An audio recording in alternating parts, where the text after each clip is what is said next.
بہت سے لوگ لمحہ موجود میں رہنے کی بجائے وہ فیوچر میں رہ رہے ہوتے ہیں. وہ یہ کہتے ہیں کہ یار میرے پاس یہ چیز آئے گی، یہ چیز آئے گی، یہ چیز آئے گی تو میں پھر خوش ہوں گا. دیکھو جو انسان آج خوش نہیں ہے نا، وہ جن چیزوں کی خواہشیں پالے ہوئے ہے ان چیزوں کو پانے کے باوجود بھی وہ خوش نہیں رہے گا. یہ آپ میرے سے لکھوا لیں. اگر ایک انسان اپنی موٹر بائک کے ساتھ، اپنی 660 سی سی جیپنیز کار کے ساتھ خوش نہیں ہے نا، تو جب اس کے پاس آڈی آ جائے گی، رینج روور آ جائے گی، بوگاٹی آ جائے گی، وہ تب بھی خوش نہیں رہے گا. کیوں؟ کیونکہ یہ وہ انسان ہے کہ جس کے اندر نہ شکرا پن ہے، اور جو انسان نہ شکرا ہے وہ کبھی خوش نہیں رہ سکتا. میں نے دیکھا ہے کہ لوگوں کی زندگیوں میں مسائل کم ہوتے ہیں یا نہ ہونے کے برابر ہوتے ہیں. مسائل تو ہوتے ہیں بیکاز مسائل problems are the part and parcel of every one's life. ایسا تو نہیں ہے نا کہ بھائی مسائل تو اس کی زندگی میں نہیں ہے کہ جو مطلب قبر میں چلا گیا. جو انسان زندہ ہے اس کی زندگی میں مسائل تو ہوں گے، لیکن میں نے دیکھا ہے فرحان، یقین مانیں کہ بہت سے لوگوں کی زندگی میں مسائل بڑے تھوڑے ہوتے ہیں، لیکن وہ اپنے خیالات کی وجہ سے، اپنے نہ شکرے پن کی وجہ سے اپنے ان وسائل کو انجوائے نہیں کر پاتے.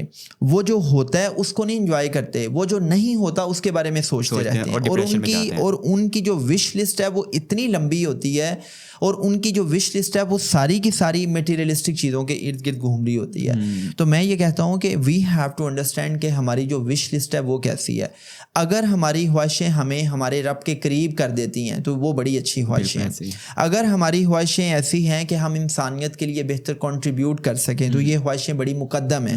لیکن اگر ہماری خواہشیں ہمارے اپنی ذات کے گرد گھوم رہی ہیں، آپ اتنے سیلف سینٹرڈ ہیں کہ آپ صرف اور صرف اپنے بارے میں سوچ رہے ہیں کہ مجھے بڑا گھر، بڑی گاڑی، بڑا بینک بیلنس، بڑا اسٹیٹس، بڑا عہدہ مل جائے، تو اس کا مطلب یہ ہے کہ آپ صرف اپنے بارے میں سوچ رہے ہیں اور آپ جو چیزیں ہیں ان کو انجوائے نہیں کر رہے. آپ لمحہ موجود میں نہیں رہ رہے، آپ فیوچر میں رہ رہے ہیں. اور جو انسان فیوچر میں رہتا ہے وہ ہمیشہ انگزائٹی میں رہتا ہے، وہ بے چینی، بے سکونی میں رہتا ہے، وہ اپنی زندگی میں سکون نہیں حاصل کر پاتا. تو آئی بیلیو کہ اگر آپ نے اپنی سائیکولوجیکل ویل بینگ پہ کام کرنا ہے تو آپ اپنی وش لسٹ کو دیکھیں ویجیلنس کے ساتھ، اور دیکھیں کہ میری کون سی خواہشیں ایسی ہیں کہ جو مجھے میرے رب کا قرب عطا کر رہی ہیں، یا میری کون سی ایسی خواہشیں ایسی ہیں کہ جو مجھے اپنے نفس کا پجاری بنا رہی ہیں، میں اپنے نفس کا غلام بن رہا ہوں. اور پھر اس کے ساتھ ساتھ کیا میں اپنے خواہشات کی تکمیل میں نہ شکرے پن کا تو مظاہرہ نہیں کر رہا. بیکاز میں نے تو قرآن کو جتنا پڑھا ہے اس میں تو مجھے یہی پتہ چلا ہے کہ جب بھی اللہ نے اس کائنات کی تخلیقات کا ذکر کیا ہے تو اللہ نے یہی کہا ہے کہ انسان تو بڑا ہی ناشکر ہے. اور پھر اللہ نے یہ بھی کہہ دیا کہ اگر تم شکر ادا کرو گے تو میں تمہیں اور دوں گا.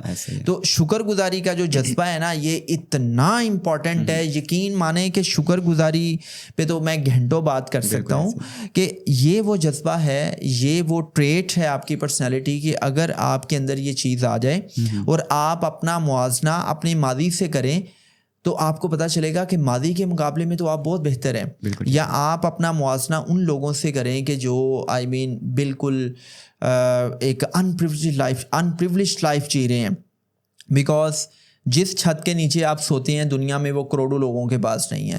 جو بریک فاسٹ، جو میل آپ لیتے ہیں وہ دنیا کی 1/3 پاپولیشن کو نصیب ہی نہیں ہوتا.